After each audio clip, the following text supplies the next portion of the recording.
Chyba nikomu nie muszę tłumaczyć konceptu iceberga. Każdy już go zrobił, a niemal każdy temat otrzymał mu dedykowaną górę lodową. Więc nie przedłużając, ja nazywam się Dante i w tym filmie przedstawię wam pierwsze 4 warstwy iceberga Mortal Kombat.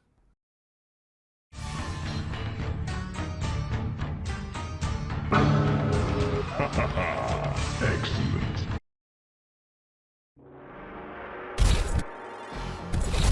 Każdy, kto choć odrobinę interesuje się serią Mortal Kombat, doskonale wie, że Zielony Ninja w pierwszej części gry był tajemniczą postacią, z którą nie dało się tak po prostu zawalczyć. Aby się z nim zmierzyć, trzeba było spełnić pewne warunki oraz mieć odrobinę szczęścia. Na planszy The Pit, pod warunkiem, że księżyc jest zasłaniany saniami świętego Mikołaja, a nam udało się pokonać przeciwnika nie korzystając z bloków i nie przyjmując ciosów przeciwnika oraz zakończymy pojedynek wykonując fatality na przeciwniku, otrzymamy wiadomość od Jaszczura, że udało nam się go odnaleźć. Już wspomniałem o Error Macro w trzeciej części ciekawostek o Mortal Kombat, więc teraz krótko przypomnę, że Error Macro, w skrócie Ermac, to statystyka w automacie do pierwszej części Mortal Kombat. Ta statystyka miała za zadanie zliczać błędy w kodzie gry. Niestety ta statystyka znajdowała się w tym samym miejscu, co na przykład statystyka dotycząca walk z Reptilem, co skutkowało tym, że gracze myśleli, że Ermac jest kolejnym ukrytym wojownikiem. Imię naszego ulubionego czarnego ninja jest anagramem nazwisk twórców serii. Noob to Boon Ed, a Saibot to Tobias John. Po odejściu Johna po czwartej części Mortal Kombat, nowe imię Bihana zostało zmienione na Noob. Tak trwało aż do Mortal Kombat 11, kiedy to dwójka byłych współpracowników pogodziła się. Jest to minigra, która po raz pierwszy pojawiła się w Mortal Kombat z 1992. Zasady Test Your Mind są proste jak budowa cepa. Musimy naparzać przyciski na maszynie arcade lub kontrolerze, aby wypełnić pasek do określonego miejsca. W zależności od gry czekają na nas różne nagrody. W Mortal Kombat 1 było to dodatkowe punkty do naszego rekordu. W grach Mortal Kombat Deadly Alliance 9 oraz X była to dodatkowa waluta, którą mogliśmy wydać w krypcie. W Mortal Kombat Shaolin Monks była ona wykorzystywana do popchnięcia fabuły. Jednak grą, w której Test Your Mind funkcjonował inaczej, jest Mortal Kombat vs DC Universe, gdzie Test Your Mind było integralną częścią systemu walki. Jest to film w reżyserii Paula W.S. Andersona. Wielu uważa, że pierwszy film Mortal Kombat jest najlepszą adaptacją filmową gry wideo. Film był tak udany, że wiele z jego motywów trafiło do gier. Na przykład pochodzenie i wygląd Kano, 10 zwycięstw w turnieju Mortal Kombat potrzebnych do legalnego najechania innego wymiaru, a także relacje między postaciami, takie jak miłość między Liu Kangiem i Kitaną oraz między Johnnym Cage'em a Sonią Blade. Warto również wspomnieć, że w tym samym roku miał premierę inny film z uniwersum Mortal Kombat. Tym razem była to animacja, która trafiła na kasety VHS. Mortal Kombat The Journey Begins jest kupą i śmierci. Jest to specjalny tryb gry, który zadebiutował w Mortal Kombat Deadly Alliance. W tej grze tryb Conquest pełnił rolę swoistego tutorialu składającego się z małych misji oraz prostego przedstawienia lore Mortal Kombat dla nowych graczy. Jednak w Mortal Kombat Deception tryb Conquest wkroczył na wyższy poziom. W szóstej części serii w Conquestie wcielaliśmy się w postać Shujinko, młodego wojownika, który przemierza wszystkie wymiary świata Mortal Kombat w poszukiwaniu artefaktów Kamidoku. MK Deception przekształcił tryb Conquest z prostych misji w pełnoprawną grę przygodową, która przy niewielkich udoskonaleniach mogłaby być sprzedawana jako odrębna produkcja. Natomiast w Armagedonie mamy do czynienia z chodzoną bijatyką, podobną do gier takich jak God of War czy Devil May Cry. Oczywiście nie osiąga ona tego samego poziomu, ale stanowi przyjemny dodatek w grze, która jest głównie bijatyką. Tym razem kierujemy nowym bohaterem dla serii, Tavenem. Głównym celem Tavena jest pokonanie Blaze'a na piramidzie stworzonej przez jego ojca.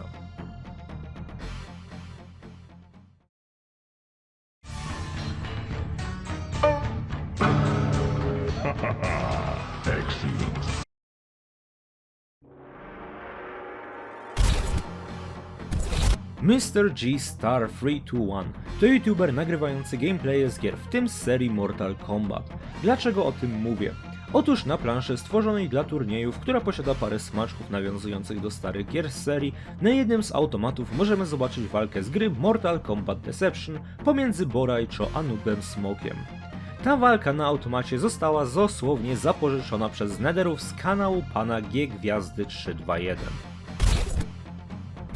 W grze For Honor na jednej z plansz po spełnieniu pewnych wymagań możemy zobaczyć nawiązanie do planszy The Pit z drugiego Mortal Kombat, w której mogliśmy oglądać walkę Torcha z Hornbucklem.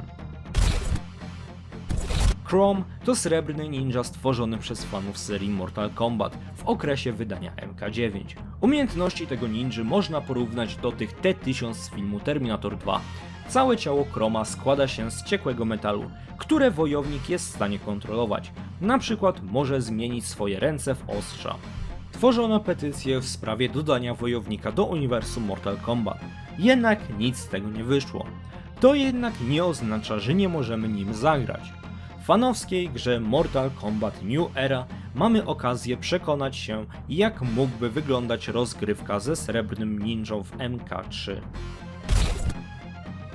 Jeśli się spodziewaliście, że w historii ludzkości mieliśmy babkę, która nawalała ogniem z łap, lub panią komandos, która swoim pocałunkiem była w stanie spalić człowieka, to muszę was zasmucić, ponieważ za tym punktem stoi znacznie mniej interesująca historia.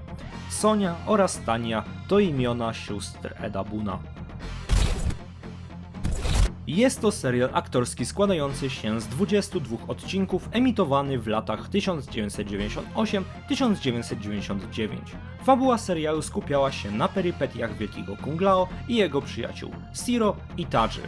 Serial miał służyć jako prequel do filmu Mortal Kombat z 1995, ale produkcja telewizyjna została anulowana przedwcześnie, przez co zostaliśmy z zakończeniem, uwaga, spoilery, w którym Shao Kahn morduje wszystkich i wszystko. Co ciekawe, aktorski serial Mortal Kombat dostał polską premierę i był emitowany na Polsacie z podtytułem Porwanie. Przynajmniej tak informuje Wikipedia. Jest to kolejny serial telewizyjny, ale tym razem animowany. Co dziwne, patrząc na materiał źródłowy stworzony dla młodszego odbiorcy. Animacja składała się z 13 odcinków i była wyświetlana w latach 1996 w USA. O ile mi wiadomo, w przeciwieństwie do Conquest nigdy nie pojawiła się w Polsce, ale mogę się mylić. Sama fabuła nie odkrywa koła na nowo i sam tytuł serialu mówi nam wszystko, co musimy wiedzieć. Są obrońcy i są wymiary, które obrońcy chronią. Proste. Wydarzenia w serialu są bardzo luźno wzorowane na wydarzeniach z gier. Czasem nawet dochodzi do błędów, takich jak zamiana kolorów strojów Cyraxa i Sektora. Z ciekawszych rzeczy w bajce z 96 swój debiut miał Quan Chi. Nie w Mortal Kombat 4 i nie w Mortal Kombat Mythology Sub-Zero, tylko w tej bajce.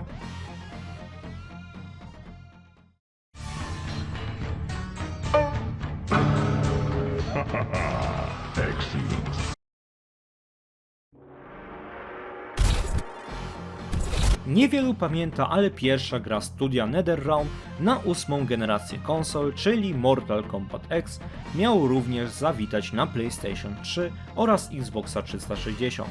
Jednak pod koniec sierpnia 2015, ponad rok po premierze wersji MKX na PS4, Xboxa i komputery, wydawca Warner Bros. Ogłosił anulowanie projektu z powodu niezadowalającej jakości portu na starsze konsole.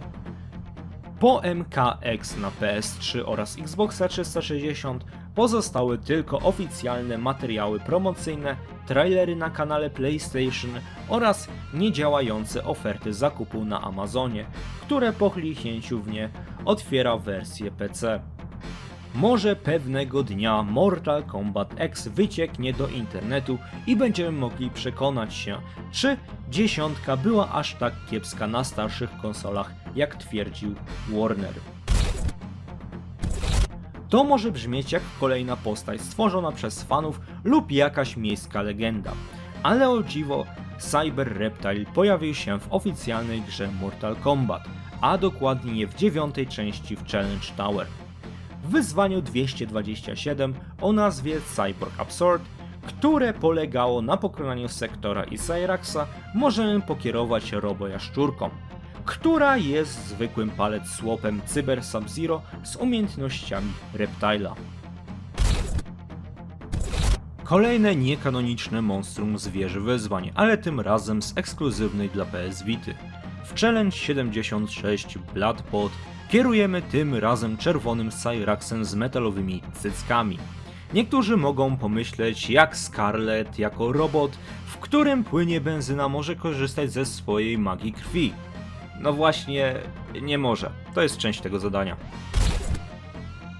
Seria Mortal Kombat już od samego początku była pełna tajemnic, więc nie powinno nikogo dziwić, że na ten moment, czyli 6 września, najnowsza odsłona serii, czyli Mortal Kombat 11, również posiada swoje tajemnice.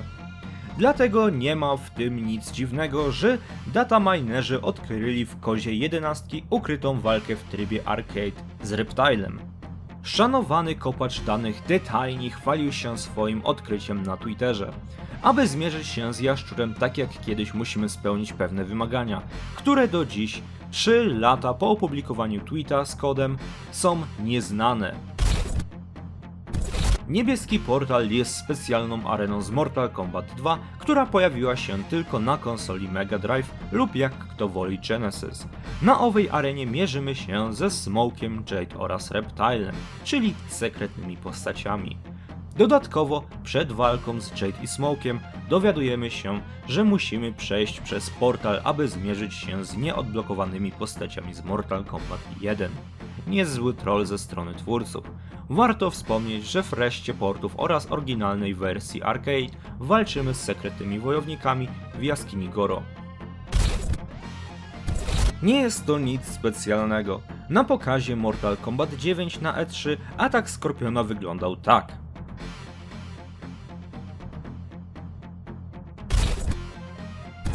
W standardowym Mortal Kombat 3 mamy dwie sekretne postaci, Noob Saibota oraz Cyber Smoka. Aby je odblokować, musimy wpisać odpowiednie kody. W przypadku Nooba na ekranie versus razem ze znajomym wpisujemy odpowiedni kod.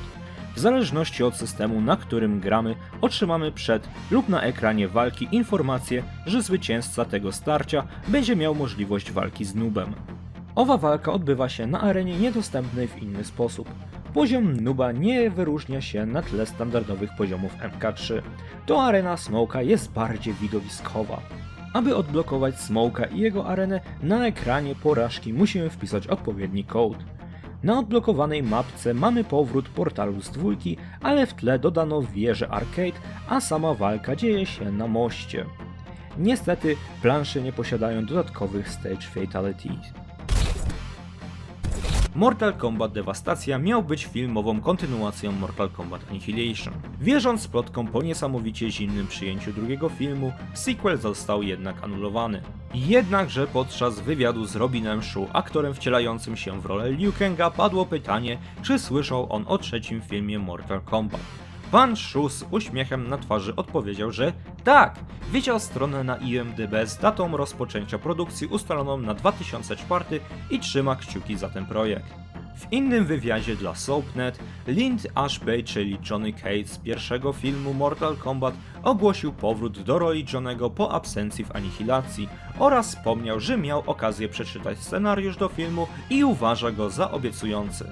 Aktor zaznaczył również, że trwają rozmowy w sprawie praw autorskich do sfilmowania kolejnej części. Osobiście uważam, że to prawdopodobnie był powód, dlaczego nie zobaczyliśmy kontynuacji filmowego Mortal Kombat. Warner Bros. Lub producent New Line Cinema nie mogli się dogadać z Midway, które wtedy posiadało prawa do marki. Sam scenariusz otrzymał status Lost Media i jest poszukiwany przez fanów serii Mortal Kombat. Dla osób, które nie przeglądają Twittera, zazdroszczę wam. Bardzo w skrócie whitewashing lub jak to WP określa, wybielanie na ekranie.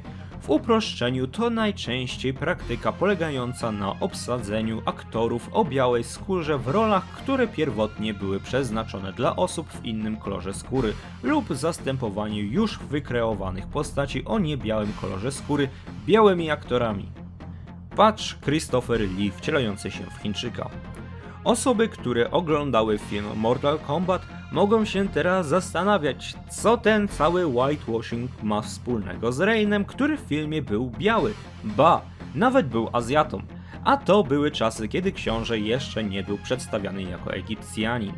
Cóż, o ile według mnie filmowy Rain niesamowicie przypomina szanowanego pana Daisuke Tsuji, czyli ducha Jina Sakaya, to w rolę fioletowego ninja wcielił się Tyrone Wiggins. Nie brzmi to jakoś azjatycko, prawda? No nie. A jak wygląda ten aktor? Zamiast na 3 sceny wziąć jakiegokolwiek białego gościa lub Azjatę, wzięli dublera Jaxa i pomalowali go białą farbką. Najgorsze jest to, że ten gościu wygląda naprawdę jak Japończyk.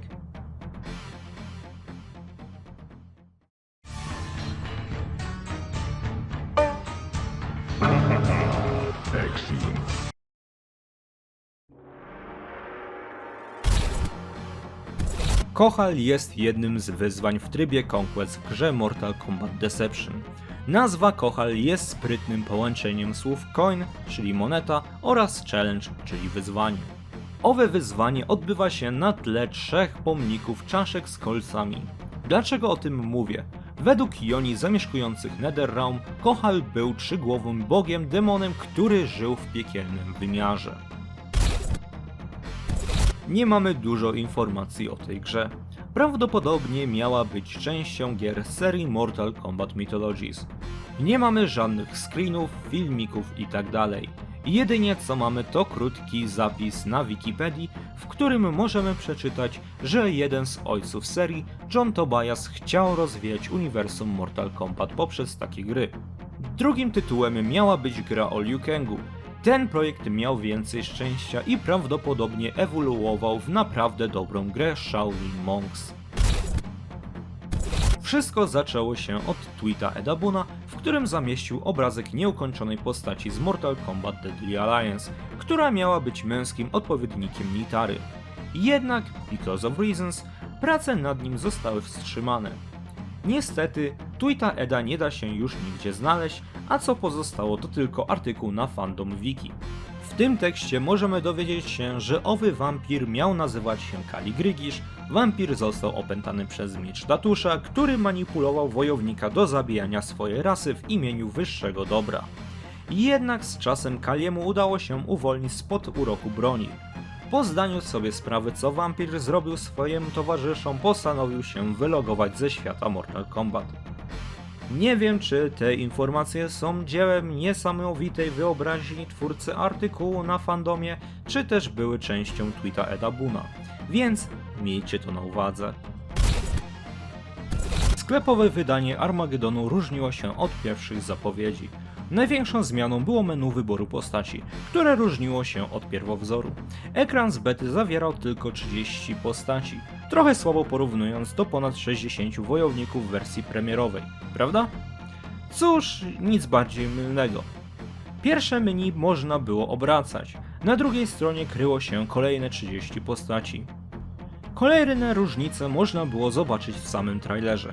Arena, na której mogliśmy tworzyć naszą postać, prawdopodobnie jeszcze nie była gotowa, ponieważ w trailerze z E3 tworzyliśmy naszego patałacha na arenie Nexus z MK Deception, która służyła jako centrum do poruszania się między wymiarami, ale także jako arena walk. Inną rzeczą, którą można było przeoczyć, było cutscenka z trybu Conquest, w których Sub-Zero nosił swój stary kostium z poprzedniej części. Prawdopodobnie normalny model Sub-Zero w trakcie tworzenia trailera nie był jeszcze gotowy. Ninja z dziołem kaczki jest kolejnym wojownikiem, który został stworzony przez fanów. Jednak historia powstania Aquy jest naprawdę ciekawa. Wszystko zaczęło się od pliku audio odnalezionego w grze Mortal Kombat Trilogy na PlayStation 1, w którym Shao Kahn ogłaszał zwycięstwo wojownika o imieniu Aqua. Aqua wins. Oczywiście po tym ogłoszeniu ludzie zaczęli twierdzić, że już 1000 razy walczyli z Aquą, a metoda, aby się z nim zmierzyć, polega na pogłaskaniu Shao Kahna po jego wielkim, twardym młocie. No, tak było. Nie zmyślam. Oliwy do ognia dolał skan recenzji z angielskiej gazety o grach. Na jednym ze screenów można zobaczyć walkę Skorpiona z dotąd nieznanym nam wojownikiem w czarnym stroju Nuba oraz żółtą maską i żółtymi ochraniaczami na piszczele. Imię z paska życia jest trudno odczytać, ale ilość liter oraz ich kształty mogą wskazywać na imię Aqua. Plotki znowu zaczęły się roznosić i tak dalej. Wiecie, co mam na myśli. Jednak wszystko zakończyło się, kiedy panowie marudzi, zabójcy dobrej zabawy, niszczyciele dziecięcych uśmiechów, dataminerzy przekopali MK Trilogy i nie znaleźli okrzyku Aqua Wins oraz jakiś czas później prawdziwy skan z gazety trafił do sieci. Aqua został w ten sposób oficjalnie uśmiercony. Ale nie do końca. Fani zamienili żółtą maskę na dziób oraz niczym Rob Liefeld za czasów świetności dodali wojownikowi shoulderpady. Powstała również historia stojąca za kaczką ninja, w której Aqua chce zabić Shao Kahna, ponieważ przez atak Imperatora zaczęły wysychać stawy w parkach. Dziś kaczorem możemy zagrać w różnych mugenach Mortal Kombat. Gra o Sub-Zero jest gównem. Jednak nie przeszkodziło to dataminerom w założeniu stroju Szambonurka, aby przeszukać ten ściek. I dobrze, bo znaleźli kilka ciekawych rzeczy. Odnaleźli nieruchome sprite'y przeciwników, strażników z Netherrealm z kulami na patykach oraz mnichów na paralotniach. Poza tym znaleźli również bezgłowego przeciwnika wraz z jego animacjami ataku, chodzenia i wstawania. Teraz możecie się zastanawiać, co się stało z głowami tych nieszczęśników. Odnaleziono również animowane sprite'y chłapiących głów, które prawdopodobnie były osobnymi przeciwnikami. Ostatnim wykopanym zagrożeniem były ogary. Znaleziono animacje biegania, śmierci i sikania. Poza sprite'ami odnaleziono również nieużywaną muzykę z poziomu Fujina. W folderze z poziomami gry odnaleziono folder o nazwie Rocky, zawierający dane o dodatkowej usuniętej planszy. Data ostatniej modyfikacji plików w folderze wskazuje na 30 kwietnia 1997, 5 miesięcy przed premierą. Jeden z plików o nazwie rockman.bin może wskazywać, że była to specjalna lokacja dla jednego z bossów. To jednak wszystko, co wiemy o tej planszy, ponieważ pliki potrzebne do jej uruchomienia zostały usunięte. To jest koniec pierwszej z dwóch części Iceberga Mortal Kombat. Zostaw suba oraz łapkę w górę, jeśli chcesz być na bieżąco z nowymi materiałami na kanale. Ja się będę teraz z wami żegnał, z tej strony Dante. Cześć!